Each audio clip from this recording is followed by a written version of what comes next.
Cuando se habla de estrellas del rock, lo primero que viene a la mente es su nombre. Una persona que apareció en el escenario a mediados de los años 60, pero que tercamente no tiene intención de dejarlo, a pesar de la edad y de una terrible enfermedad. Es uno de los fundadores de la banda de culto Black Sabbath, a la que con razón se considera la creadora del heavy metal. Un hombre con dislexia que escribía canciones aterradoras y conmovedoras al mismo tiempo. La mitad de la economía colombiana pasó por su nariz. Su hígado podía soportar cientos de toneladas de alcohol, pero aún así, más o menos, logró mantener la cordura. ¿Por qué les lanzaba carne podrida a los fans? ¿Por qué le mordió la cabeza a un murciélago? ¿Por qué estuvo en prisión? ¿Y cómo creó una de las bandas de rock más famosas de la historia? Y hoy tenemos la historia completa de la vida y obra del gran Ozzy Osbourne. Así que, sin más preámbulos, toma algo rico y empecemos. John Michael Osbourne nació el 3 de diciembre de 1948 en Aston, un área de Birmingham, Gran Bretaña. Este lugar no prometía perspectivas especiales, a menos, claro está, que tu vocación fuera trabajar en una cadena de montaje durante 12 horas. Toda la clase obrera vivía en casas pequeñas con los baños fuera, y por todas partes había ruinas dejadas por la guerra. Durante la Segunda Guerra Mundial, la ciudad fue bombardeada constantemente por los alemanes, ya que allí se ensamblaban tanques, camiones y aviones. De niño, en cada esquina había casas que los alemanes habían arrasado, intentando destruir la producción de los cazas Spitfire. Yo asumía ingenuamente que así se llamaban los parques infantiles y que eran el objetivo de los bombardeos. Su padre, John Thomas, era cerrajero y trabajaba en el turno de noche en la planta de General Electric. El padre solía hablar mucho sobre la guerra. Casi todas las noches, los aviones alemanes soltaban explosivos y minas con paracaídas, así que sobre la ciudad había un resplandor tal que podías leer el periódico incluso de noche. Cuando el padre volvía del trabajo, la madre de Ozzy, que se llamaba Lillian, salía para su turno en la fábrica. Era católica, pero no fanática. La familia Osbourne no iba a la iglesia, pero Ozzy se apuntó a una escuela dominical porque daban té y galletas gratis. Ozzy era el cuarto hijo y el primer varón de la familia Osbourne. Sus hermanas mayores se llamaban Jean, Iris y Gillian. Poco después de su nacimiento, Ozzy tuvo dos hermanos menores, Paul y Tony. De niño, Ozzy era muy nervioso. Constantemente pensaba que iba a meterse en problemas. Por ejemplo, cuando volvía a casa intentaba no pisar las grietas entre las baldosas. Y cuando su padre llegaba del turno de noche y se dormía en el sofá, Ozzy pensaba que estaba muerto y no dejaba de intentar despertarlo. Es difícil imaginar cómo se sentía el padre, pero nunca le levantó la mano al niño. Según los recuerdos de Ozzy, su padre era un hombre sencillo y tradicional. Le gustaba tomarse unas cuantas pintas de cerveza, pero nunca se emborrachaba. Esto, recordaba Ozzy, era lo único que quería heredar, pero no pudo. De vez en cuando, mi padre me llevaba con él al bar. Durante mucho tiempo me pregunté a qué sabría la cerveza, y cuando finalmente la probé, pensé que nunca había probado nada peor en mi vida. Pero también me di cuenta entonces de que una persona se siente algo diferente después de beberla. A los 18 años me bebía un vaso en 5 segundos. Después del bar, al padre le gustaba cantar en casa. Las hermanas y la madre de Ozzy tampoco se quedaban atrás. Su hermana Jean le traía discos de Chuck Berry y Elvis Presley. Enseñaba a todos la letra y organizaban conciertos familiares los sábados por la noche. En una de estas actuaciones familiares, Ozzy dio su primer concierto en solitario y cantó el éxito Living Doll de Cliff Richard, que había escuchado en la radio. Por aquel entonces, ni siquiera se le pasaban por la cabeza pensamientos sobre una carrera como cantante. Ozzy sabía que solo tenía dos caminos: ir a la fábrica o robar un banco.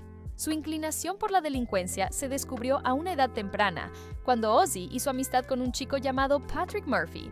Vivían en la misma calle, sus familias eran amigas, y muy pronto los chicos empezaron a buscar aventuras juntos. Todo empezó robando manzanas, pero terminó en el hospital.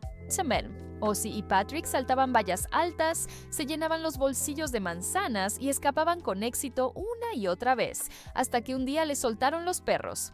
Ozzy tenía tanta prisa por escapar que saltó la valla y cayó de cabeza sobre el asfalto. Unos puntos de sutura y una conmoción no pudieron detener su sed de gamberrismo. Después de eso, los chicos empezaron a sacudir las máquinas de aparcamiento para sacar algunas monedas. Luego comenzaron a robar en tiendas. Mis padres tenían 6 hijos y no vivíamos en la abundancia. El hombre hace las cosas más despreciables para llenar su estómago. Personalmente, esto no es en absoluto un motivo de orgullo para mí. No soy del tipo de persona que dice, ahora soy genial, tengo dinero. ¿Para qué molestarse con el pasado? Los chicos también ganaban buen dinero durante los partidos que se celebraban en el estadio de Aston Villa. En aquellos días, los coches no se cerraban con llave, así que algunas personas les pagaban a los chicos medio chelín para que vigilaran los vehículos. Una vez, decidieron hacer una buena acción gratuitamente y limpiaron el coche de alguien con un cepillo de hierro. Después de eso, era peligroso aparecer cerca del estadio. Ozzy odiaba la escuela y lo único que le gustaba eran los recreos. Le resultaba difícil estudiar. A veces, cuando el chico abría el libro de texto, le parecía que todo estaba escrito en chino. No fue hasta muchos años después que Ozzy supo que tenía dislexia, un trastorno que dificulta la lectura y la escritura. Ozzy incluso escribiría su autobiografía en coautoría con un escritor llamado Chris Ayres. Lo único bueno de tener dislexia es que los disléxicos suelen ser personas muy creativas, o al menos eso me han dicho. Pensamos de formas inusuales, pero es un estigma muy grave no poder leer como lo hace la gente normal. Empezaron a llamarlo Ozzy en la escuela secundaria básica. Era un acortamiento de su apellido. Pronto el chico se acostumbró tanto que incluso dejó de responder a su nombre real. Solo en casa lo llamaban John. Después de terminar la escuela primaria, Ozzy asistió a la Birchfield Road High School en Perry Barr. Llevaban uniforme, los niños usaban corbata y chaqueta, pero Ozzy siempre aparecía con vaqueros rotos y suéteres sucios. Es un caso de rebeldía adolescente combinada con la pobreza. En esta escuela le gustaban las clases de historia de Inglaterra. Su profesor no se limitaba a repetir el libro de texto, sino que llevaba a los niños de excursión a los lugares donde se libraron feroces batallas. Apenas unos años antes, en casi todas las demás asignaturas, Ozzy obtenía las calificaciones más bajas. Solo las clases de metalistería se le daban bien. Una vez incluso, ganó un concurso de fabricación de punteras para cordones de zapato.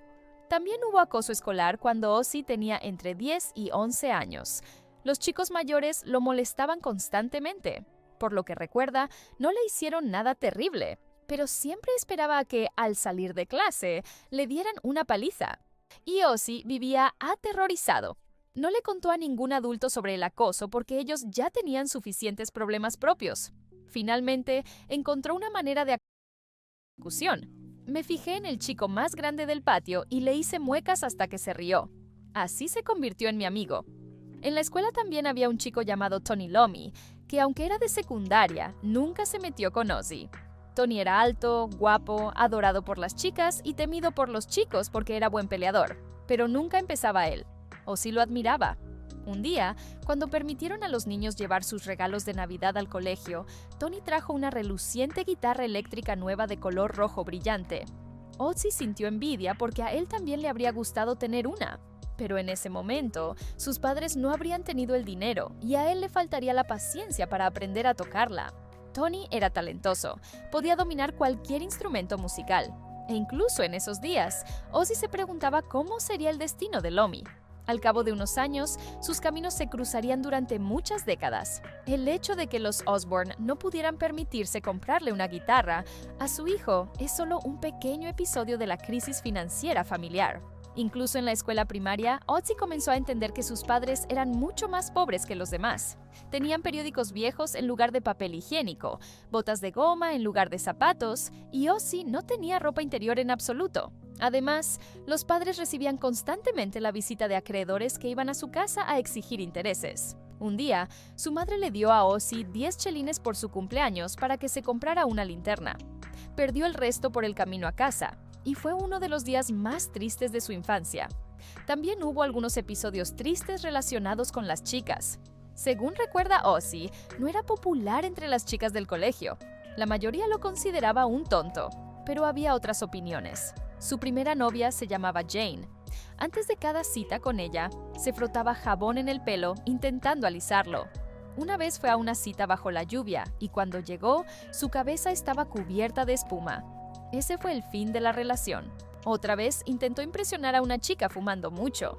Después del quinto cigarrillo, la cita terminó porque Ozzy se atrancó en el baño del cine y casi vomitó los pulmones. Empezó a fumar en la escuela primaria y pasaba más tiempo en el baño del colegio con un cigarrillo que en el aula estudiando. De hecho, esto queda confirmado por su pésimo certificado escolar.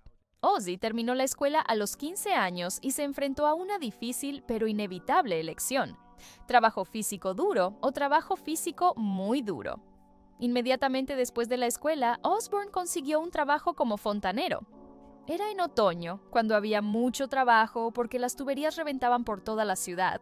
Estuvo allí menos de una semana y luego lo echaron porque robaba manzanas durante los descansos para almorzar. El siguiente trabajo fue menos prometedor y más difícil.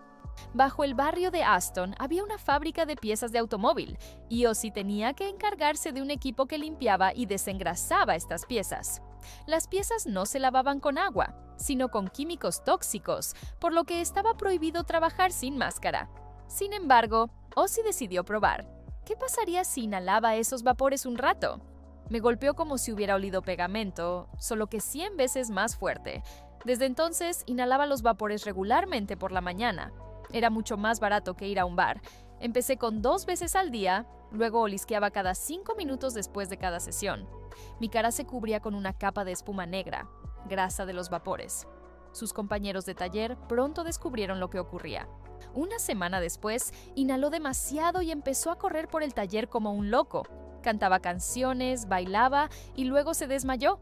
Despertó en urgencias y se enteró de que, efectivamente, se había intoxicado con los vapores y de que lo habían despedido. A sus padres no les gustó porque él seguía viviendo con ellos y tenía que contribuir a la comida y los gastos. Esto enfadó tanto a su madre que habló con sus superiores y consiguió que su hijo entrara a trabajar en la fábrica de automóviles Lucas. El nuevo trabajo tampoco prometía grandes perspectivas, ya que consistía en arreglar bocinas de coche. Poco después, Ozzy empezó a pensar en cómo escapar de Aston. Intentó embarcar en un barco rumbo a Australia, pero no tenía dinero suficiente. Tampoco lo aceptaron como voluntario en el ejército, así que no le quedó más remedio que seguir arreglando bocinas. El trabajo era monótono. Cada día había que ajustar la bocina con un destornillador y comprobar si sonaba. Y el sonido que producía era fuerte y desagradable. 900 piezas cada día y 5 de nosotros trabajábamos en la misma sala. Por la noche, el zumbido en mi cabeza era tan fuerte que Ozzy no podía escuchar sus propios pensamientos. Una vez decidió hablar con uno de sus colegas y descubrió que llevaba 29 años trabajando en el taller y estaba muy orgulloso de que se acercara su aniversario. Esto afectó tanto a Ozzy que se fue al bar antes de que terminara la jornada. Estaba harto de las bocinas. Irónicamente, Ozzy llamó a este trabajo el primer paso en el negocio de la música, porque allí también trabajaba con sonido. Ni siquiera soñaba con meterse de verdad en la música. Sin embargo, desde la primera vez que cantó en una fiesta familiar, había soñado con tener su propia banda, y sus pensamientos eran casi materiales. Mentía con bastante frecuencia a la gente, diciendo que ya tenía una banda llamada Black Panthers, pero lo único que tenía era una funda de guitarra vacía que encontró en un contenedor de basura. Todo cambió cuando los Beatles irrumpieron en las ondas. Me compré su disco con mi último sueldo. Cuando llegué a casa, todo cambió. Como si se encendiera una luz en mi cabeza y lo escuchaba sin parar. Osbourne quedó tan impresionado que empezó a coleccionar todo lo relacionado con ellos. Pósters, fotos, postales. A veces incluso paseaba por la ciudad con el disco en las manos porque no podía separarse de él. El encuentro con el cuarteto de Liverpool y la Beatlemanía general inspiraron a Ozzy a hacer cambios drásticos. Primero, ya no quería trabajar en una fábrica porque sus ídolos tampoco lo hacían. Además, él era algo más joven que ellos, así que todavía le quedaba mucho tiempo para hacerse famoso. ¿Pero cómo? Ozzy empezó por su aspecto. Se dejó el pelo largo y se hizo algunos tatuajes. El primero fue una daga en la mano, que Ozzy se tatuó él mismo con una aguja y tinta. Luego vino la inscripción Ozzy en los dedos. Y puede decirse con seguridad que fue en este momento cuando nació Ozzy Osbourne. En 1974, Ozzy consiguió el trabajo de sus sueños, en un matadero de ganado. Al principio, sus funciones incluían limpiar los estómagos de los animales, pero luego Ozzy ascendió y empezó a matar vacas él mismo. ¡Maldición, vaya trabajo que era! Te lo digo yo, a quien le den una pezuña en la ingle entenderá de inmediato todo sobre la vida. Normalmente, después del trabajo, Ozzy y un compañero iban a un bar donde se emborrachaban y tiraban ojos de vaca a los cócteles de la gente. A Ozzy también le gustaba este trabajo porque cerca estaba el club nocturno Midnight City. A veces, después de su turno, bailaba y bebía allí hasta la mañana y luego volvía a trabajar. Ozzy aguantó más de año y medio y luego lo echaron por pelear. Un compañero hizo un chiste inapropiado y recibió un tablazo en la cabeza por ello. A Ozzy lo soltaron, pero poco después pasó 3 meses en prisión. Según recuerda Osbourne, solo quería impresionar a sus compañeros, no convertirse en un gángster. En resumen, después del matadero, Ozzy se dedicó a robar casas. En una casa robó 25 libras y en otra varios colgadores y camisas. Una vez incluso se llevó un televisor, pero era tan pesado que le cayó sobre el pecho y Ozzy estuvo 1 hora en la zanja intentando levantarse y huir. No era un ladrón profesional. Unos días después del último incidente, la policía se presentó en su casa. El tribunal multó a Osbourne, de 18 años, con 40 libras. No tenía ese dinero y su padre se negó a prestárselo. Como resultado, Ozzy fue enviado a la antigua prisión de Winson Green durante 3 meses. Ese lugar le produjo un horror real y le quitó para siempre las ganas de delinquir. Los guardias eran estrictos y los presos no se caracterizaban por su amabilidad. No sabía pelear, así que, como en la escuela, se fijó en algunos chicos grandes y les hizo payasadas hasta que se rieron. Allí, Ozzy se hizo muchos de sus nuevos tatuajes. Uno de sus compañeros de celda le enseñó que para ello no se necesita aguja ni tinta, solo hace falta un bolígrafo y líquido para lavar platos. Lo primero que se tatuó fueron caras sonrientes en las rodillas, para hacer más divertido sentarse en el baño. En prisión, Ozzy también se reencontró con Tommy Iommi, a quien no veía desde la escuela. Este había robado varias cafeterías el día anterior y recibido una condena de 4 meses. Osbourne fue liberado en el invierno de 1969. Tenía una cartera, unos cigarrillos, las llaves de casa y una clara comprensión de que algo debía cambiar. Tras su liberación, Ozzy puso un anuncio en el escaparate de la tienda de música Ringway, donde escribió con letras grandes: Ozzy busca banda. Abajo añadía que era un vocalista experimentado con su propio equipo. Por supuesto, todo era mentira. Mientras estuvo en prisión, a menudo imaginaba cómo formaría una banda, cómo se harían famosos, y luego Ozzy contaría cómo ese mismo anuncio dio a luz a nuevas celebridades. Y, en realidad, así sucedió. Quizás el padre de Ozzy se sintió culpable por dejar que su hijo acabara entre rejas, o quizás influyó su respeto por la música, pero cuando supo que su hijo iba a actuar, le prometió comprarle equipo. En la familia apenas había dinero para pagar las facturas, pero el padre encontró 250 libras en algún lado para comprar un amplificador y 2 altavoces. Cuando Ozzy consiguió el equipo, inmediatamente se relacionó con rockeros locales. Había una banda llamada The Approach, y Ozzy ensayaba con ellos y se emborrachaba. Solo Ozzy tenía entusiasmo. Los demás apenas asistían a los ensayos y mucho menos a los conciertos. Pero Ozzy tenía un objetivo claro y estaba decidido a alcanzarlo. Entre nosotros, ya podía entonar correctamente, pero cuando llegaba a los tonos altos, las ventanas no se rompían y los gatos del barrio no querían aparearse conmigo. Y eso ya era algo. Osbourne nunca llegó a actuar con ellos en un escenario, pero por suerte apareció en su puerta Michael Butler, también conocido como Geezer. Fue a casa de Osbourne y le dijo que su banda, Rare Breed, necesitaba un vocalista y un amplificador. Prefirió no mencionar que Ozzy nunca había cantado en un escenario. Así fue como lo aceptaron en su primera banda.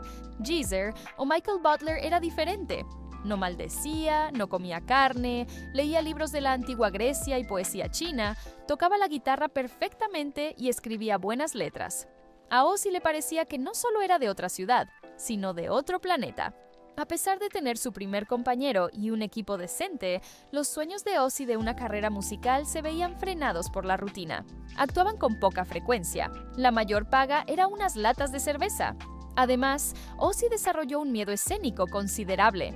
Pero un día, tal como Geezer había visitado a Ozzy una vez, 2 personas más aparecieron en casa de los Osbourne.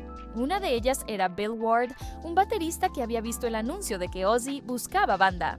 Llevó a su amigo a casa de Osbourne para ver quién era ese Ozzy. En cuanto se abrió la puerta, el otro tipo se sorprendió y dijo algo como: «Conozco a este idiota, no es un vocalista y no voy a tocar con él». El segundo tipo en el umbral de la casa de los Osborne era Tony Iommi.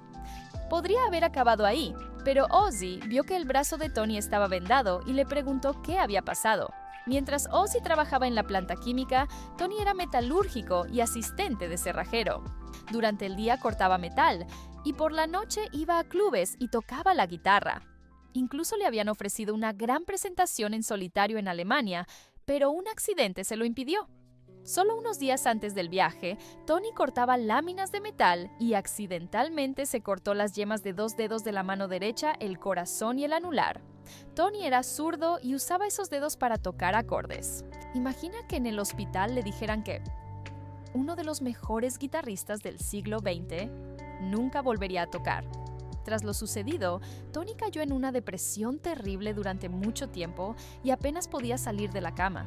Pero un día, su antiguo mentor de la fábrica le trajo un disco del músico belga Django Reinhardt, un guitarrista de jazz que tocaba solos increíbles aunque solo pudiera pulsar acordes con 2 dedos. Los demás los tenía quemados. Al principio, Tony intentó tocar con la mano derecha, pero no funcionó. Entonces cambió a la izquierda y empezó a tocar acordes con 2 dedos, pero tampoco le convencía. Finalmente, descubrió qué hacer. Tony fundió una botella de plástico de lavavajillas y fabricó 2 protectores para los dedos dañados. Luego, los lijó hasta darles la forma y tamaño de las yemas. Después, pegó pequeñas cubiertas de cuero encima para que fuera más fácil presionar las cuerdas. Desde entonces, Tony empezó a aprender a tocar desde cero, aunque no tenía sensibilidad en los dedos. Después de esa noche de charla, decidieron llamar a Geezer y también acordaron buscar un nombre para su nueva banda.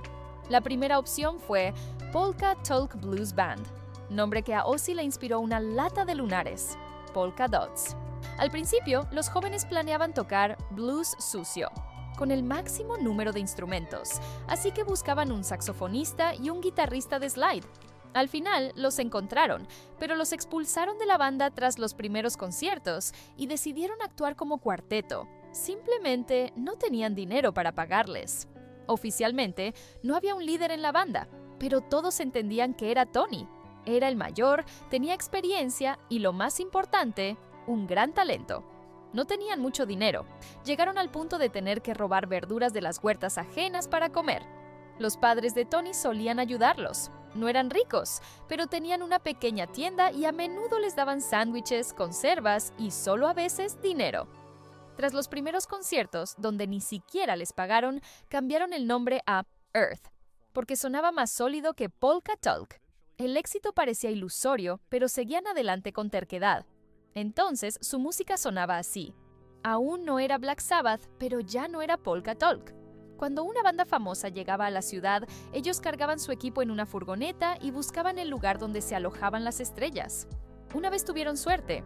La entonces famosa banda Jethro Tull estaba programada para actuar en la ciudad. También tuvieron suerte de que, al final, la banda nunca llegó.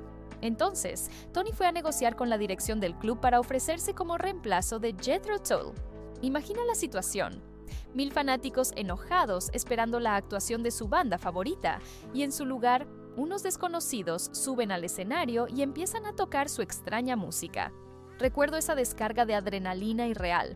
Las emociones me desbordaron, olvidé el miedo, y el concierto en sí causó sensación. Al principio la gente refunfuñaba, y yo tenía que esquivar los proyectiles que volaban. Pero al final lo pasamos tan bien que quedamos en la memoria durante mucho tiempo. Tras una actuación tan exitosa, los conciertos aumentaron al instante y los managers empezaron a rondarlos. Y justo cuando el primer contrato posible se vislumbraba en el horizonte, Tony Iommi dejó la banda. Lo habían invitado a ocupar el lugar de guitarrista en la misma banda, Jethro Tull, que pronto tocaría en el mismo escenario que los Rolling Stones. Obviamente, Tony no pudo negarse, y fue una noticia terrible para todos. Sin Tony, no eran nada.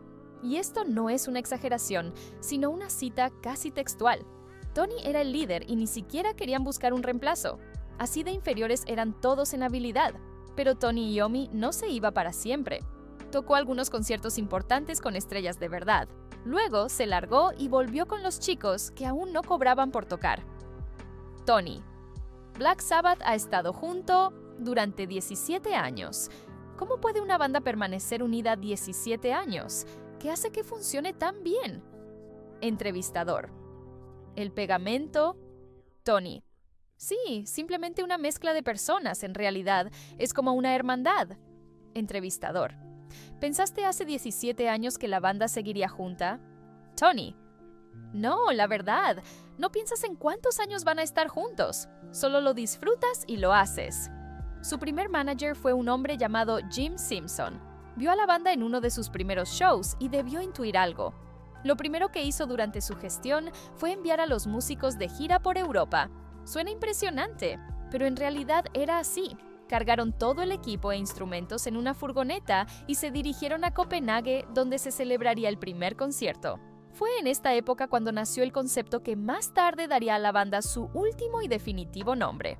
Cerca del centro cultural donde ensayaba la banda, había un cine que solo proyectaba películas de terror. Tony Iommi preguntó una vez, ¿no te sorprende que la gente pague dinero para asustarse? Quizás deberíamos empezar a escribir música de miedo.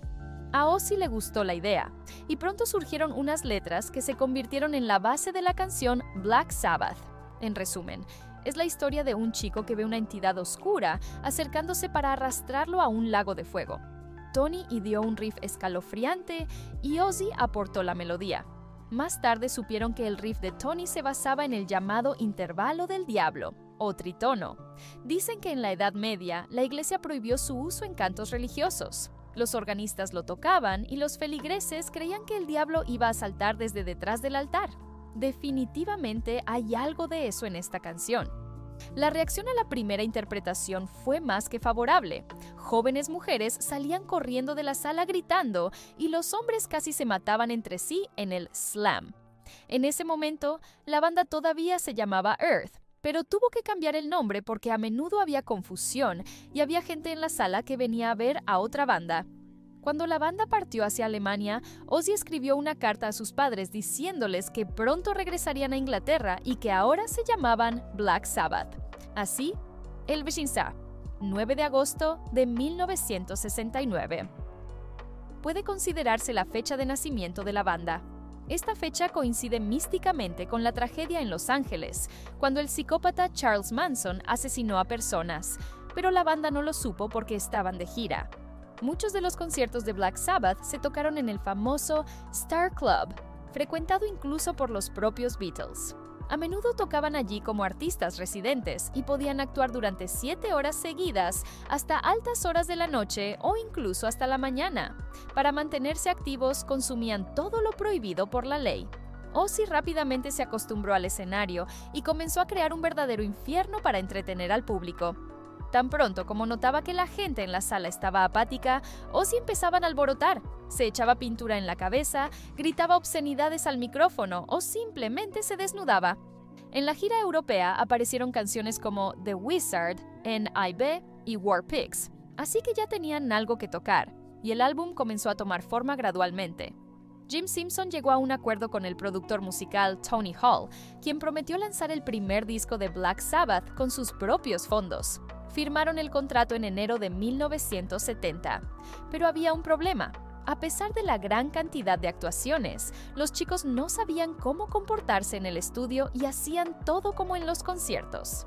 Cada uno del cuarteto recibió 105 libras por adelantado, una cantidad increíble para personas que habían estado sin trabajo durante varios años, robando a fanáticos borrachos y subsistiendo con verduras robadas. Lo primero que compré fue loción para después del afeitado, para oler mejor. Luego me compré zapatos nuevos porque los viejos se deshicieron en Dinamarca. El resto se lo di a mi madre para pagar las facturas y luego le pedí dinero para celebrar mi éxito. La grabación fue más o menos así. Por la mañana iban al estudio Regent Sound en Soho, montaban el equipo y tocaban todas las canciones disponibles tal como lo hacían en los conciertos. Después, en unas horas, pulían guitarras y voces. Y todo esto no tomó más de 12 horas. Unas semanas después, Jim Simpson reunió a la banda en su casa, trajo un maletín y sacó un vinilo fresco de Black Sabbath. El artista que diseñó la portada no pidió la opinión de los músicos, pero todos quedaron encantados. Además del disco en sí, dentro había un sobre con un antiguo poema escrito, así como una cruz invertida dibujada. Como recuerda Ozzy, no sabían que era un símbolo satánico, pero cuando se enteraron no les preocupó demasiado.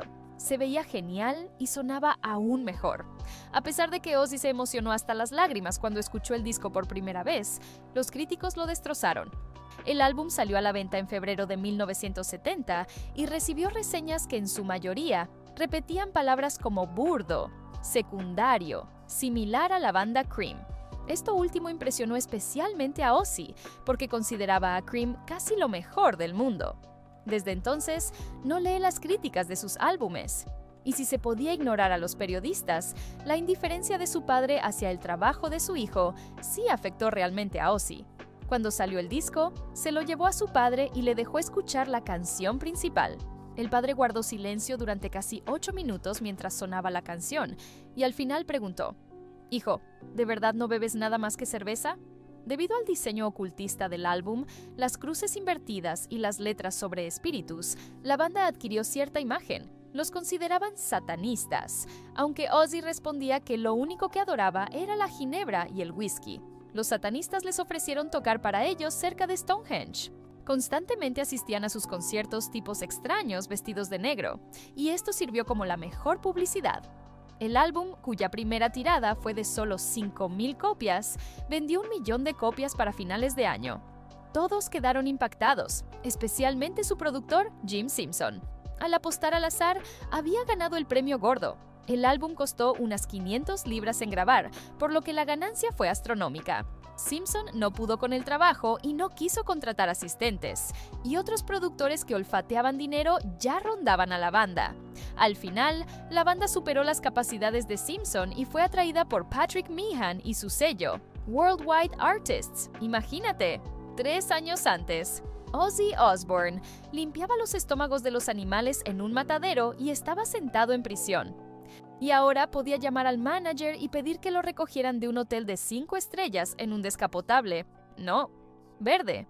Las ventas del álbum solo aumentaban, y aunque Patrick se llevaba la mayor parte de todos los ingresos, nadie se quejaba.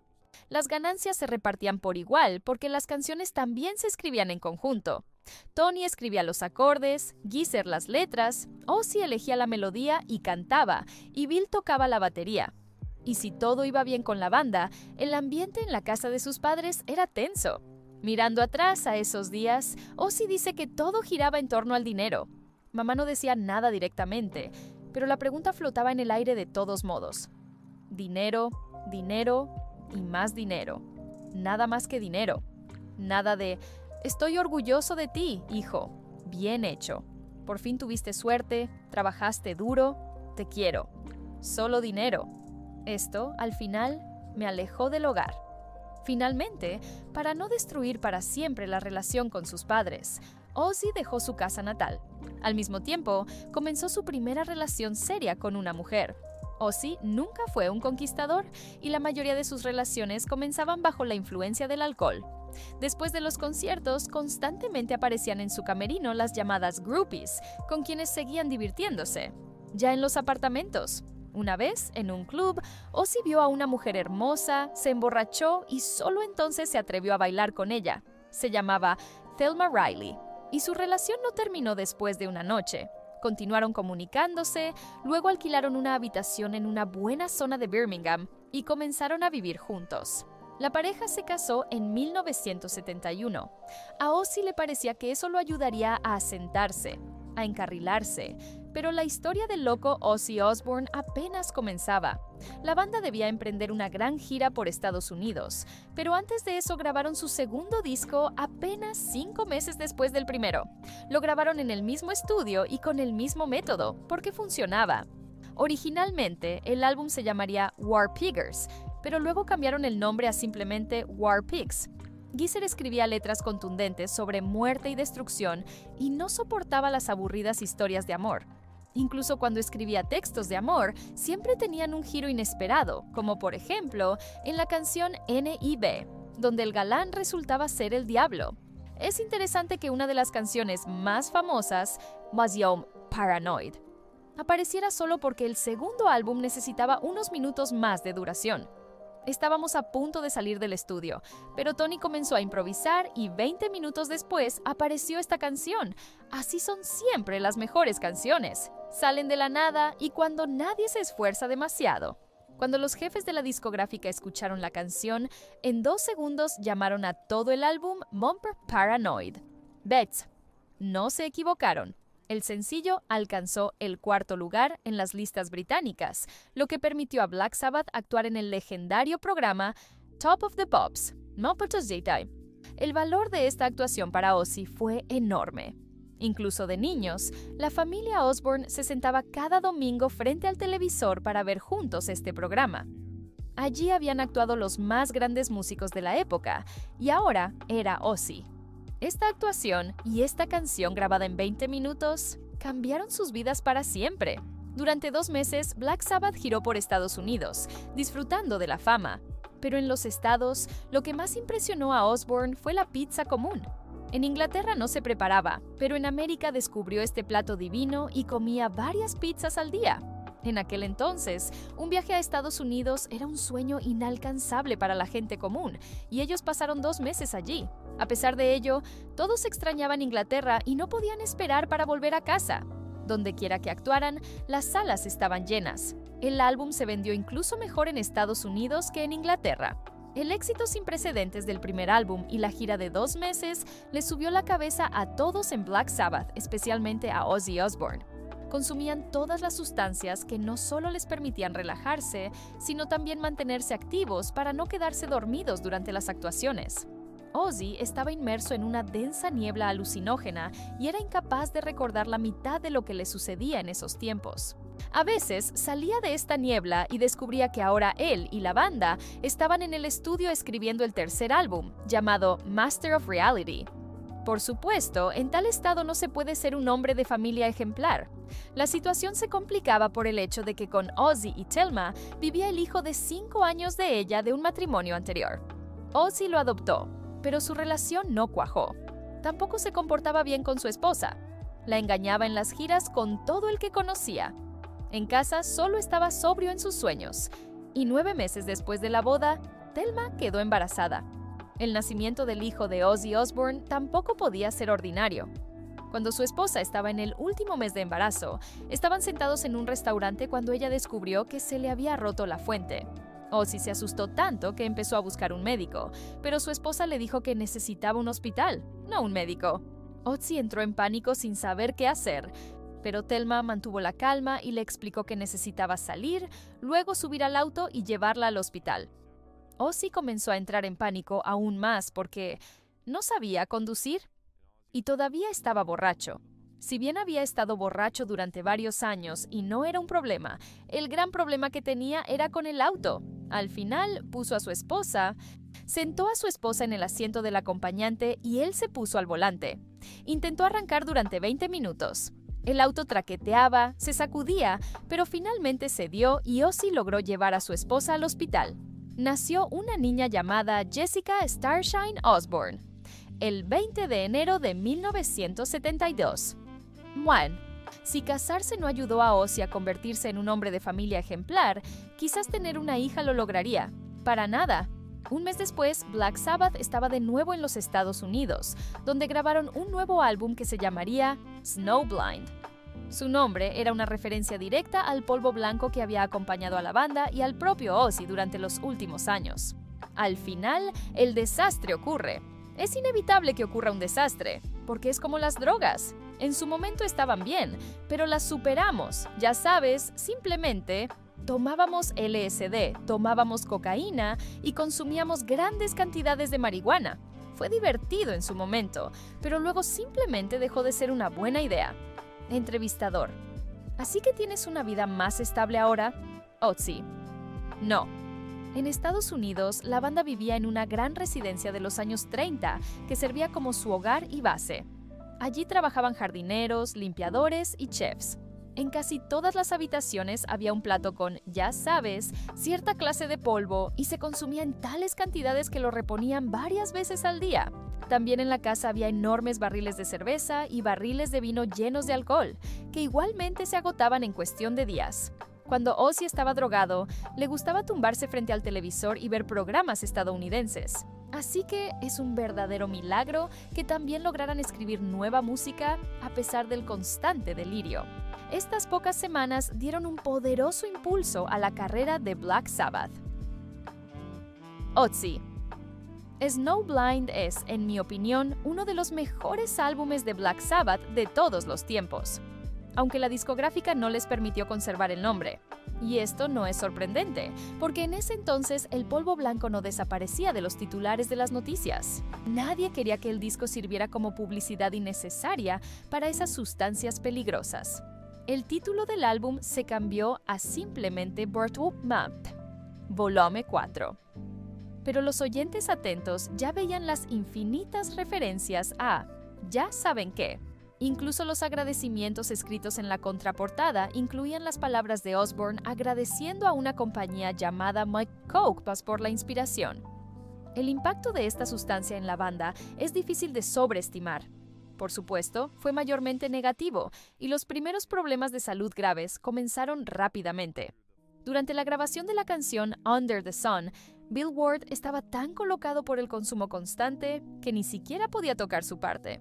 La canción se reescribió una y otra vez, y al final ya se llamaba Under the Thumb and Bind Sun. Además, Bill contrajo hepatitis y casi murió por problemas hepáticos. Geezer también estuvo en el hospital con una enfermedad renal, y Tony no se quedó atrás con sus dolencias. En cuanto a Ozzy, el polvo casi destruye su voz. Se asustó tanto que corrió inmediatamente al hospital y resultó que todo podía solucionarse. La última parada antes de regresar a Inglaterra fue la consulta del veneriólogo, donde cada participante recibió una inyección de penicilina para no traer nada extra a casa. En Inglaterra, su esposa e hija esperaban a Ozzy. Les compró una casa fuera de la ciudad e hizo lo mismo para sus padres. A Osbourne le gustaba la vida en el campo y se divertía a lo grande.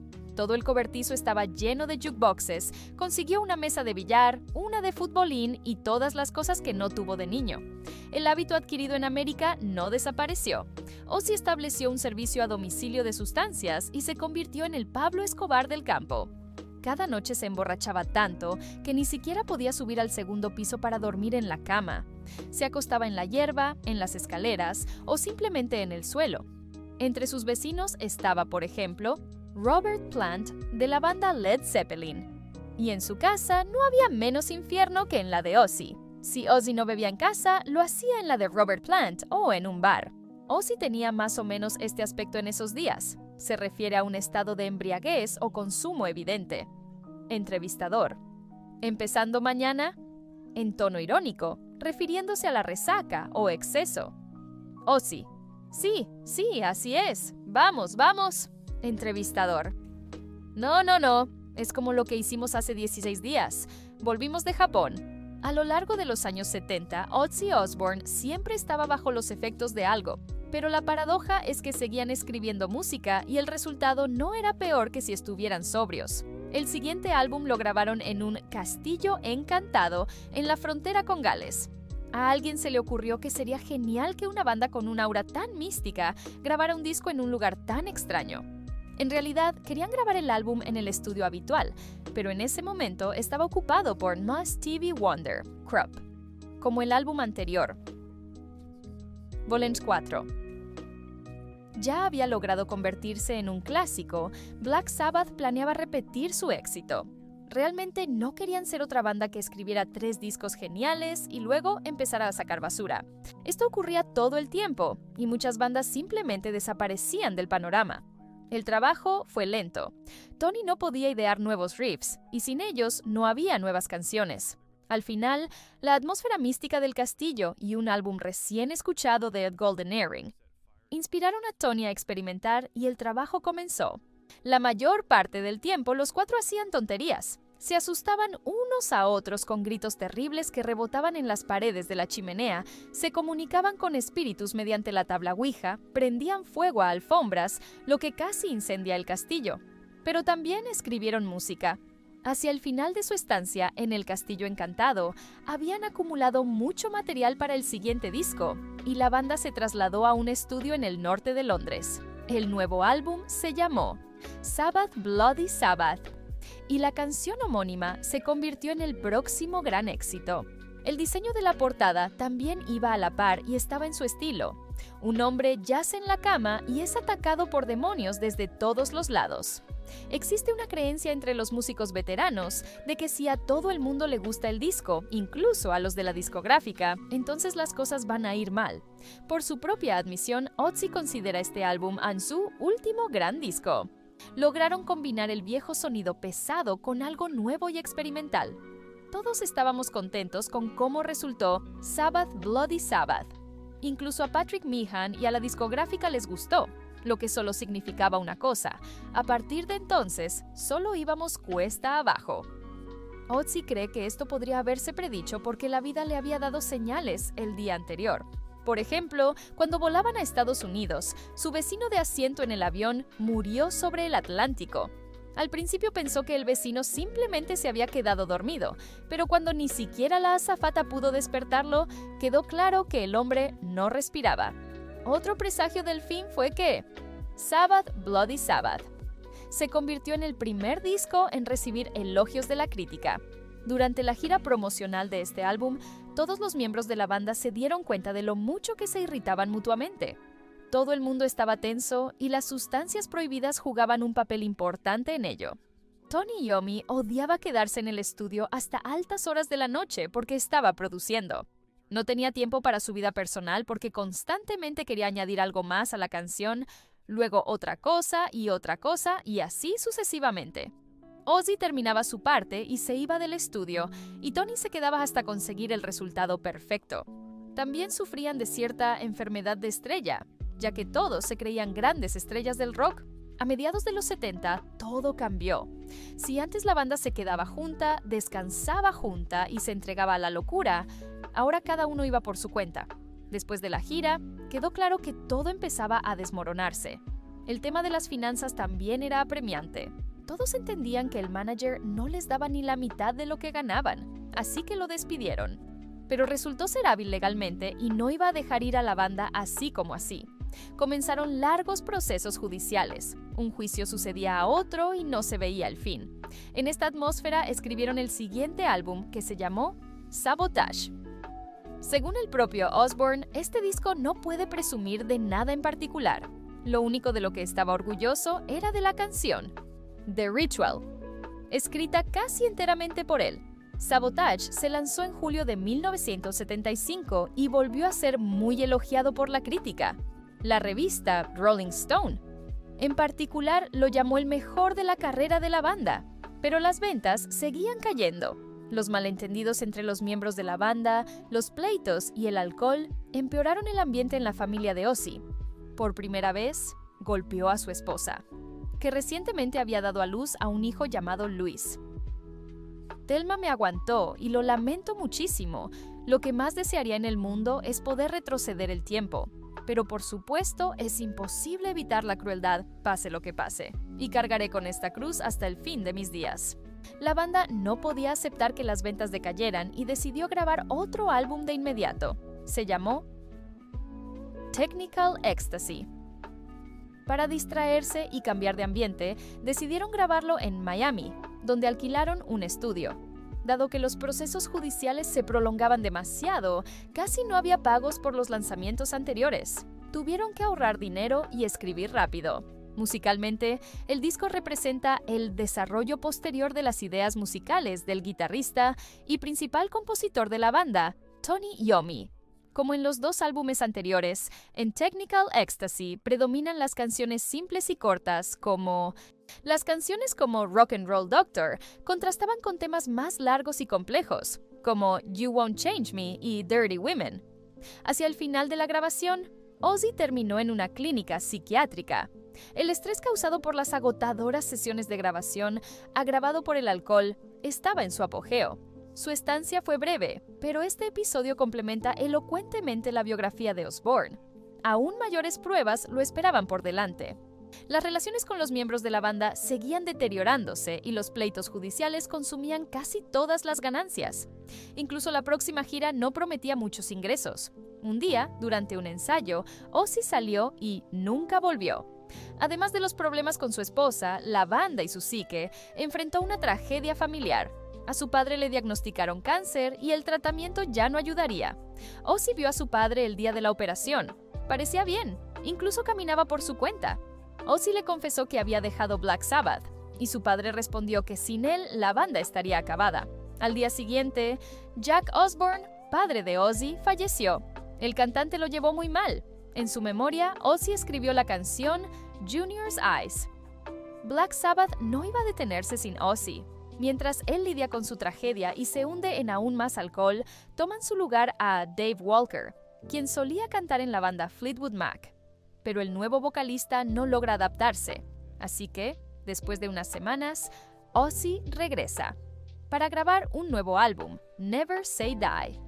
A primera vista, parecía que todo estaba normal y que las cosas seguían como antes. Pero muy pronto los viejos problemas comenzaron a resurgir. Su nuevo manager, llamado Colin Newman, les recomendó grabar el álbum en Canadá. Esto convertiría a la banda en inmigrantes musicales, es decir, no tendrían que dar el 80% de las ganancias a la discográfica anterior. Una vez en Toronto, Black Sabbath comenzó a grabar el álbum Never Say Die. Pero los viejos problemas no desaparecieron. Ozzy bebía mucho y una vez casi murió después de quedarse dormido con un cigarrillo. El ambiente en el estudio era tenso, especialmente después de que Ozzy dijera que quería hacer su propio proyecto musical. Se sentía que las cosas ya no eran lo mismo, especialmente en la relación entre Tony y yo. Parecía que ya no poníamos el corazón en lo que hacíamos. El álbum Never Say Die fracasó estrepitosamente en Estados Unidos, pero se mantuvo bien en Gran Bretaña, alcanzando el puesto 12 en las listas de álbumes. Esto les permitió aparecer en Top of the Pops junto a Bob Marley. Fue por esta época que conoció a una mujer llamada Sharon Arden. Ella era la hija de Don Arden, quien se convirtió en su nuevo manager y manejó sus asuntos. Tal vez Ozzy eligió a Don solo para ver más a su hija, dado que Sharon pronto sería su esposa. Podría ser cierto, pero no fue amor a primera vista. Al menos no para Sharon. Sharon, no para nada. Yo pensaba, oh Dios mío, míralos. Y todos eran extraños y peludos, porque estaba acostumbrada a tratar con artistas estadounidenses que eran impecables, bien arreglados y olían bien. Y de repente llegan estos tipos, son peludos, son del norte de Inglaterra y no se ven ni visten como nada que haya visto antes. Así que estaba muy nerviosa. En cuanto a la banda, para Ozzy era obvio que la historia de Black Sabbath llegaba a su fin, pero simplemente no lo dejaban irse. Imagínate, la legendaria Ozzy Osbourne fue despedido de Black Sabbath. Sucedió porque se quedó dormido en su propio concierto. El día anterior, estaba bajo los efectos de sustancias, se durmió en la habitación de otra persona y durmió durante 24 horas. Registraron todo el hotel y el almacén, pero no pudieron encontrarlo. Por la mañana, Ozzy despertó, llamó a Bill Ward y él le dijo que había sido despedido. Francamente, a Ozzy lo echaron a patadas y tuvo que conformarse. Pronto fue reemplazado por un vocalista llamado Ronnie James Dio, quien, por supuesto, no logró convertirse en Ozzy. Por eso Ozzy quería que la banda cambiara su nombre a Black Sabbath 2, pero ya no tenía derecho a voto. El despido afectó fuertemente a Osbourne, pero no iba a rogarle a nadie. Por un tiempo, Ozzy incluso pensó en abandonar la música, conseguir un trabajo en la construcción o en un matadero y comenzar una vida normal. Pero por ahora se quedó en Los Ángeles porque el manager seguía pagando su apartamento. Durante meses, Ozzy se sentó frente al televisor sin salir y su único visitante era su proveedor de sustancias. Decía que, como había estado comiendo pizza y bebiendo cerveza todo el día, parecía Jabba the Hutt. La relación con su esposa empeoraba cada día. Se llamaban, pero obviamente se alejaban cada vez más. Ozzy pasaba la mayor parte del año de gira, regresando a casa un mes, pero durante ese tiempo principalmente estaba en el estudio o en bares. Esto continuó durante casi 10 años. Los matrimonios de sus compañeros de banda hacía tiempo que se habían deshecho, pero Ozzy seguía aferrándose. Pero Don Arden y su hija Sharon no iban a dejar que Ozzy simplemente desapareciera en la niebla alucinógena. Constantemente lo apoyaban, pagaban su alojamiento y sus vicios y también le ofrecían nuevos proyectos. Por ejemplo, Don sugirió que Ozzy liderara una nueva banda llamada Son of Sabbath. Pero esta idea no lo inspiró demasiado. Aunque la idea de un proyecto en solitario parecía buena, Sharon estaba decidida y se convirtió en su manager personal. Incluso ayudó a formar una nueva banda que se llamaría Blizzard of Oz. Así, un joven pero muy talentoso guitarrista llamado Randy Rhoads apareció al lado de Ozzy. Tan pronto como le demostró sus capacidades, fue aceptado de inmediato en el equipo. Ozzy llevó al nuevo guitarrista a Inglaterra y se instaló en su casa, donde rápidamente escribieron la primera canción, Goodbye to Romance. El proceso fue rápido, y Ozzy escribió cada vez más sus propias canciones, convirtiéndose en un verdadero autor. Mientras Ozzy y Randy practicaban juntos, encontraron un bajista llamado Bob Daisley. Solo les faltaba un baterista, pero después de las audiciones, pronto se unió a la banda el baterista Lee Kerslake. Mientras grababan el disco, Ozzy pensaba mucho en Black Sabbath. No les deseaba mal, pero aún le preocupaba que su música fuera mucho menos popular. Todas las dudas y preocupaciones desaparecieron en cuanto Ozzy escuchó su canción, Crazy Train, en la radio.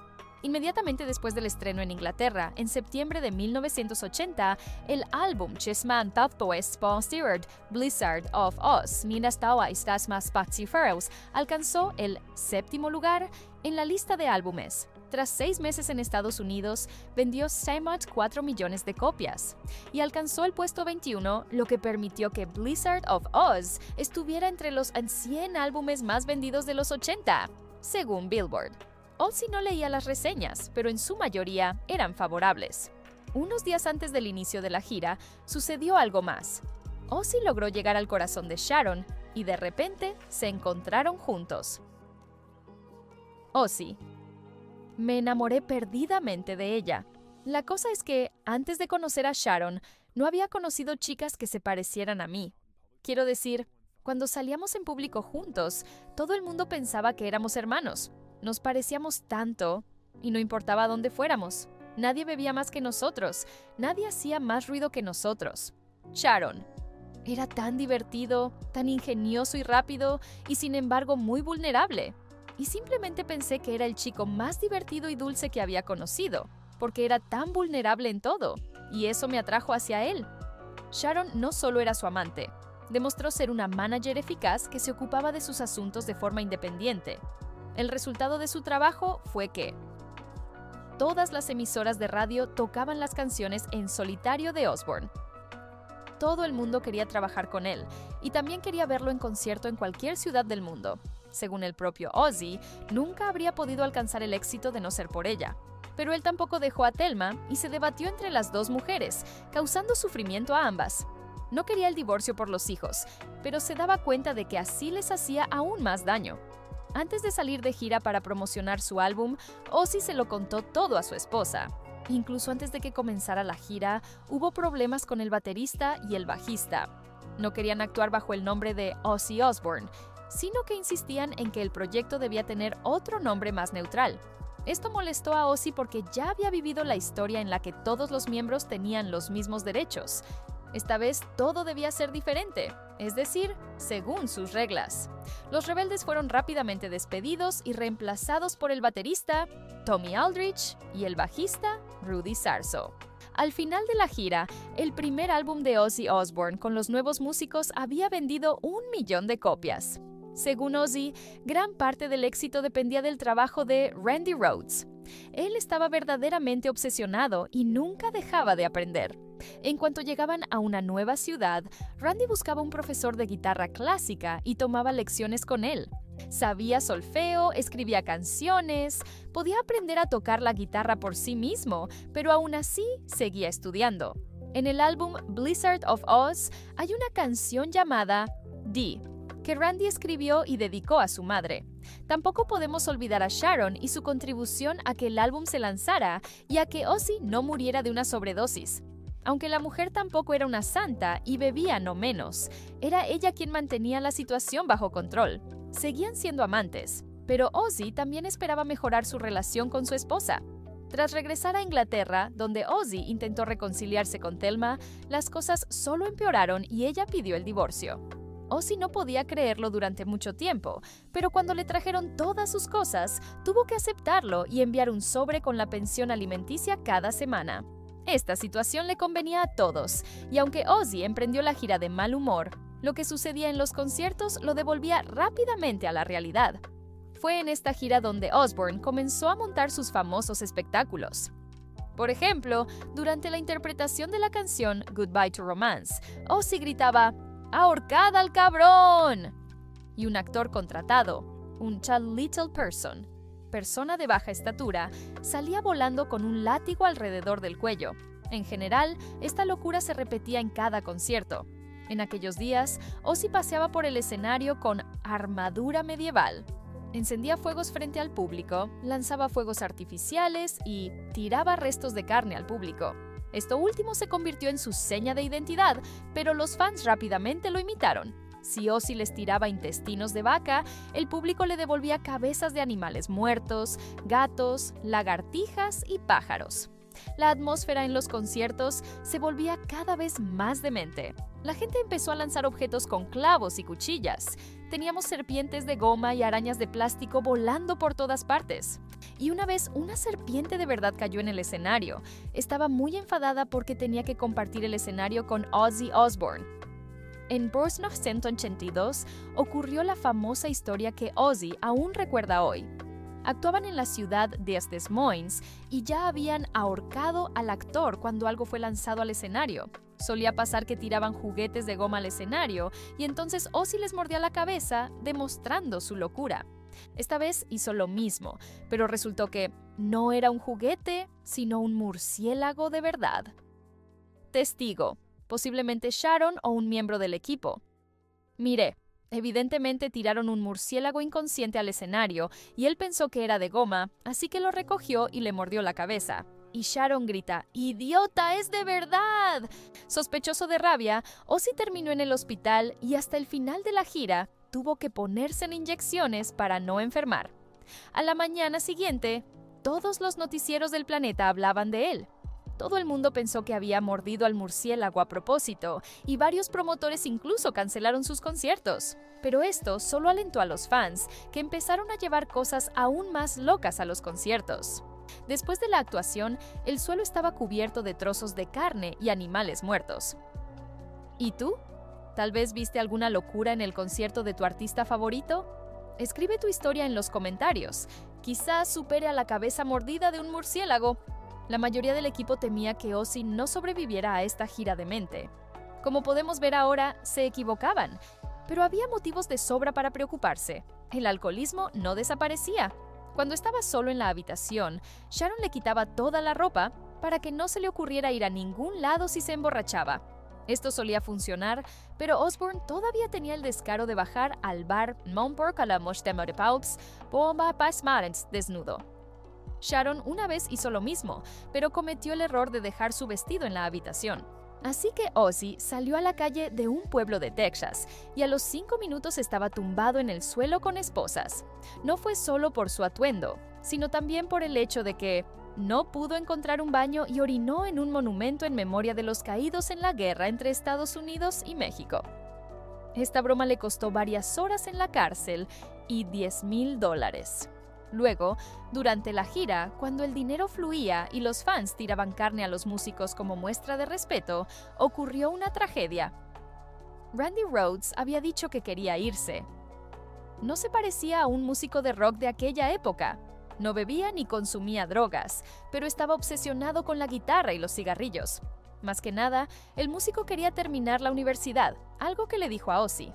Mientras viajaban de una ciudad a otra en su autobús de gira, Ozzy se durmió y despertó unas horas más tarde por una fuerte explosión.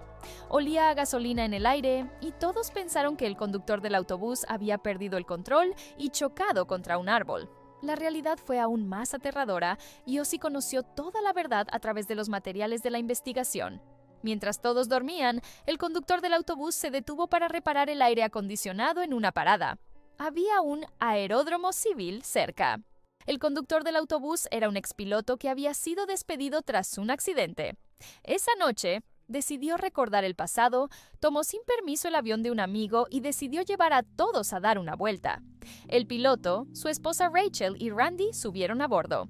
El avión despegó bien, pero en el aire el piloto comenzó a hacer maniobras temerarias y voló varias veces sobre el autobús, casi golpeándolo con las alas, y finalmente lo hizo. El ala arrancó un trozo del techo a unos centímetros de donde dormía Ozzy, voló varios cientos de metros y se estrelló. Los cuerpos fueron identificados por las huellas dentales.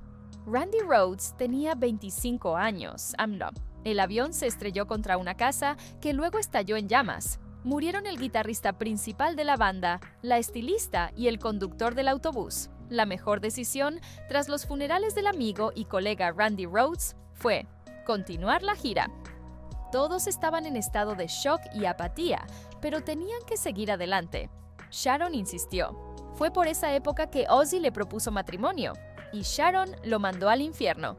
Y luego, aceptó. En el transcurso de varios meses, cambió de idea. En total, Ozzy le propuso matrimonio 17 veces. La boda se celebró en Hawái, cuando la banda fue a Japón con conciertos. La ceremonia fue modesta. Estaban presentes ella, los padres de Sharon, la madre de Osbourne y sus hermanas. Ozzy no recuerda la mayor parte de la boda, y la primera noche de bodas no la pasó en la habitación nupcial, sino en el pasillo, donde se quedó dormido. Una vez que Sharon se convirtió en su esposa, gestionó para que Ozzy obtuviera los derechos de sus canciones antiguas. Hizo un trato con la discográfica anterior, se endeudó, pero finalmente pagó y le devolvió a Ozzy sus canciones. Sharon no solo se ocupaba de sus asuntos, sino que también intentaba combatir los defectos de Ozzy Osbourne. Primero, declaró la guerra al polvo blanco y lo obligó, si no a dejarlo, a reducir significativamente la cantidad que consumía. Cuando Sharon descubrió que estaba embarazada, también comenzó a luchar contra el alcoholismo de Ozzy. En serio, le aseguró que si veía la droga, llamaría a la policía y Ozzy iría a la cárcel. Para él era obvio que no bromeaba. El cantante siguió bebiendo, pero a escondidas. Iba a un bar cercano, bebía 6 vasos de cerveza y regresaba 5 minutos después como si nada. También compró una botella de vodka de 18 litros y la escondió en el horno, lo que parecía un buen plan porque a Sharon no le gustaba cocinar. Pero un día le dio por hornear algo y Ozzy se quedó sin su inspiración para nuevas canciones. Es difícil imaginar cuánto esfuerzo le costó a Sharon no tirar la toalla y abandonar al eternamente borracho, generalmente inadecuado y medio loco de Ozzy. Pero lo logró. El 2 de septiembre de 1983, nació su primer hijo, una niña llamada Amy. Unos meses después de su nacimiento, Osbourne debía salir de gira, pero Sharon tampoco quería quedarse en casa. Por eso instalaron una cuna en la parte trasera del autobús. Y la pequeña Amy también participó en la gira de Ozzy Osbourne. El hecho de que hubiera un niño con ellos no cambió en absoluto el comportamiento de Ozzy. Seguía emborrachándose, despertando en medio de la autopista y terminando entre rejas. En cuanto recuperaba la libertad, volvía a beber hasta un estado inadecuado. Esto no mejoró las relaciones con su nueva esposa y sus peleas alcanzaron un nuevo nivel. Ozzy constantemente se ponía en peligro. Cuando estaba borracho, se hacía tatuajes extraños, lo que molestaba enormemente a Sharon. Sus payasadas en el escenario tampoco le inspiraban. Un día, Ozzy se puso una peluca bajo la cual escondió bolas de pintura roja. Durante un concierto, comenzó a arrancarse el pelo y la sangre artificial que fluía le cubrió la cara. Sharon casi se desmayó. Pero por mucho que pelearan y por mucho que hiciera Ozzy, nada podía destruir su relación. Unos meses después del final de la gira más loca, Sharon descubrió que estaba embarazada de nuevo. El 28 de octubre de 1984, nació otra niña en la familia Osbourne, a quien llamaron Kelly. Una semana después de su nacimiento, Ozzy ingresó en un centro de rehabilitación, aunque él pensaba que iba de vacaciones a un sanatorio caro. Lo primero que preguntó fue dónde estaba el bar, y la respuesta lo dejó atónito. No había bar y estaba allí para dejar de beber. El psiquiatra también dijo que tengo una tendencia a la adicción, así que haga lo que haga, todo se convierte en hábito. Y para colmo, tenía TOC, lo que hacía que cualquier situación me pareciera 10 veces peor de lo que realmente era. Era una enciclopedia ambulante de trastornos psiquiátricos. Pero la terapia no ayudó. Unas horas después de salir de la clínica, Ozzy volvió a emborracharse. La ocasión fue el Love Festival Rock in Rio, donde Osbourne compartió escenario con Black Sabbath. En 1985 nació el tercer hijo, un niño llamado Jack. En este punto, Sharon y Ozzy decidieron que era hora de parar. y Osbourne se sometió a una vasectomía para evitar tener más hijos. Cuando cambiaron de opinión unos meses después, resultó ser irreversible. Veremos qué tipo de padre fue más adelante, cuando lleguemos al reality show con la participación de la familia Osbourne. Pero si hablamos de Ozzy como padre, ahora se arrepiente de cómo se comportó. La mayor parte del tiempo de Ozzy se pasaba en conciertos o intoxicado, lo que no contribuía mucho a su autoridad paternal. En el futuro, su hijo Jack hará un documental sobre su padre en el que intentará entender por qué Ozzy no fue el mejor modelo a seguir. Jack, en el documental. Era muy inseguro de sí mismo cuando era joven, pero de repente fue arrojado al centro de atención. Un músico increíblemente exitoso que desarrolló una forma fantásticamente entretenida de autodestruirse para enmascarar su inseguridad. Tras el nacimiento del tercer hijo, se hizo evidente que los problemas de salud de Ozzy solo empeoraban. Los médicos en Los Ángeles estaban convencidos de que tenía enfermedad de Parkinson o esclerosis múltiple, porque muchos síntomas apuntaban a ello. Y aunque ni lo uno ni lo otro se confirmaron, los médicos le recomendaron una cosa: convertirse en una persona normal y dejar de autodestruirse. Fue por esto que Ozzy decidió poner fin a su carrera. En 1992, después de la última gira, llamada No More Tours, Ozzy intentó vivir una vida normal y casi murió de aburrimiento. A menudo recordaba a su padre, que se había jubilado y fue hospitalizado inmediatamente después de trabajar en el jardín. Osbourne aguantó solo unos años. En 1996, el cantante casi le suplicó a Sharon que le organizara algunas actuaciones más. Según Sharon, la mejor publicidad sería asistir a las actuaciones de la banda Black Sabbath, que por aquel entonces, sin Ozzy, había decaído notablemente en popularidad. Los últimos álbumes ni siquiera entraron en las listas y Ozzy no hablaba con Tony Iommi hacía varios años. Así fue como se produjo la reunión de Black Sabbath y Ozzy Osbourne. Las actuaciones conjuntas reavivaron una vieja llama y Black Sabbath comenzó a reagruparse para grabar un nuevo álbum. Pero los viejos problemas resurgieron rápidamente. El baterista Bill Ward sufrió un infarto y no podía tocar al mismo ritmo de antes. La prensa refunfuñaba de que el nuevo disco no salió por mi egoísmo. Pero, francamente, dudo que ese fuera el problema. Simplemente cambié. Todos cambiamos. Así que el álbum nunca llegó a publicarse. A pesar de que la mayor parte de la vida de Ozzy Osbourne ha transcurrido en el escenario, hay muchas personas que lo conocen principalmente por el reality show sobre la vida de su familia. De hecho, Ozzy ni siquiera recuerda si dio su consentimiento para ser filmado, pero un día se despertó y descubrió que estaban grabando un programa sobre su familia. A los niños no les importó, a Sharon tampoco, y a Ozzy no le quedaba mucha opción. El garaje se convirtió en una oficina de MTV y las cámaras seguían a la familia Osbourne las 24 horas del día. De haber sabido que duraría varios años, nunca habría aceptado. Pero en ese momento, Ozzy pensó que el programa ni siquiera saldría al aire. Los Osbourne llegó a la televisión el 5 de marzo de 2002 e hizo que su familia fuera casi tan popular como Los Simpson. Escena del show.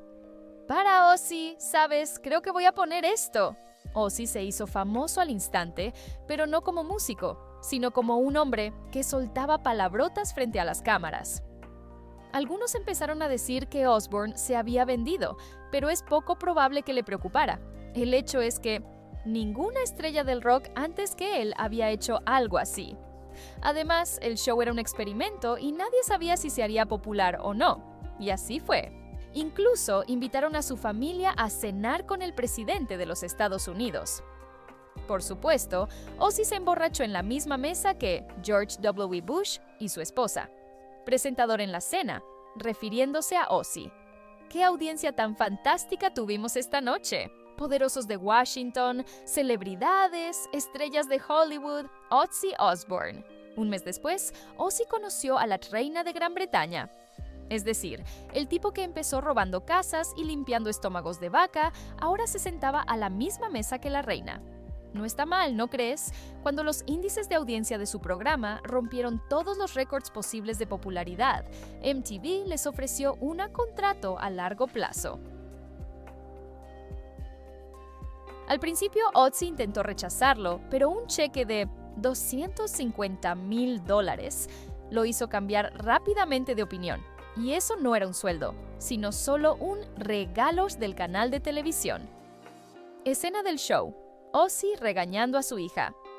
Lo siento, no estás viendo una película sobre fumar marihuana. Apágalo, lo digo en serio, en serio. No ves películas sobre consumo de marihuana. Hija. Cállate, niña, sal de mi habitación ahora, no necesito tu ayuda. Sin alcohol, Ozzy aguantó un tiempo bastante decente, aunque a veces recaía con la cerveza. Cuando comenzaron las grabaciones, estaba bajo tanto estrés que tomaba 40 pastillas diferentes al día. Todas eran recetadas por un médico, pero aparentemente no se recomendaba tomarlas todas a la vez. Era malo para la salud, pero bueno para los índices de audiencia. Escena del show. Ozzy probando óxido nitroso. El gas va, vale, chicos. Otro. Ozzy, sé que está funcionando porque incluso lo estoy sintiendo, tío. Ozzy, no. Otro. ¿Por qué no te enjuagas? Creo que te sentirás mejor. En un momento, Ozzy empezó a pensar que se estaba muriendo, así que comenzó a visitar médicos. Un día, se sometió a un procedimiento muy desagradable llamado colonoscopia. No encontraron nada, pero a Ozzy se le metió en la cabeza que si él tenía que pasar por eso, su esposa también.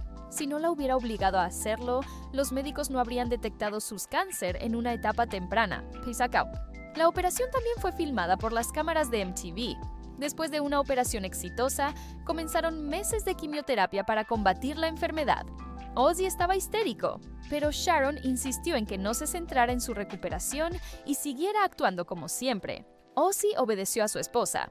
Afortunadamente, Sharon se recuperó por completo y recibió el alta hospitalaria en cuestión de semanas.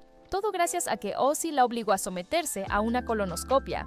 En cuanto al propio Ozzy, sus análisis mostraban que estaba completamente sano, pero él empeoraba cada vez más. En 2003 ni siquiera podía sostener nada en las manos, le temblaban tanto.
For 3 years,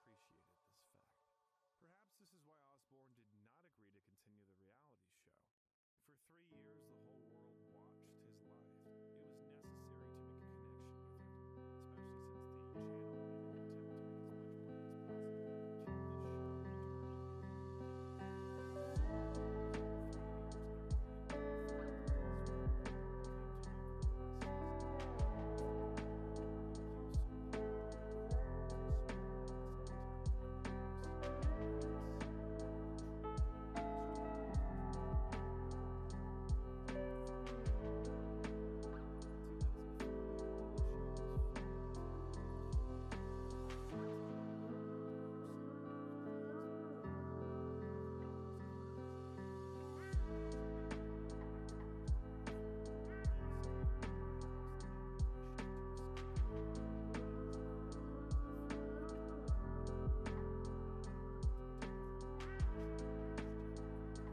El príncipe de la oscuridad, Ozzy Osbourne, falleció el 22 de julio de 2025, cerrando así una de las biografías más salvajes e influyentes en la historia del rock.